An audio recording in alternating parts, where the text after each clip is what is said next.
যখন বেশি দুঃখ হবে অন্তরে, অন্তর বেশি ব্যথিত হবে, অন্তরে প্রচুর পরিমাণ কষ্ট হবে, কোনো প্রকার চিন্তা করা ছাড়া, কারোর সাথে আলাপ আলোচনা করা ছাড়া যাই নামাজটা বিছান, রবের দরবারে সিজদায় চলে যান। সুবহানাল্লাহ।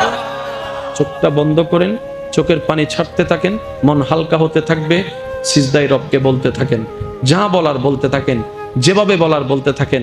মনে রাখবেন, আপনার সেই মনের বেতার ভাষা হতে পারে আপনার রক্ত বুঝবে না, আপনার ভালোবাসার মানুষ বুঝবে না, আপনার প্রিয় মানুষ বুঝবে না, কিন্তু আপনি যেভাবেই বলেন না কেন, আপনার প্রত্যেকটা শব্দ আপনার রব্বুল আলামিন বুঝবেই বুঝবে। সুবহানাল্লাহ। আপনি যখন ওনাকে দুঃখের কথা বলবেন, উনি আপনার দুঃখটাকে হালকা করে দিবে। সেই দুঃখের খবর প্রকাশ করে আপনাকে কখনো বেইজ্জত করবে না। আর আপনি যখন সুখের খবর পেয়ে রবের দরবারে সিজদায় চলে যাবেন, তখন আল্লাহ তাআলা খুশি হয়ে আপনার সুখটাকে আরো বাড়ায় দিবে। লা ইন শাকারতুম লা আযীদান্নাকুম আয়াতের উপর আমল হয়ে যাবে।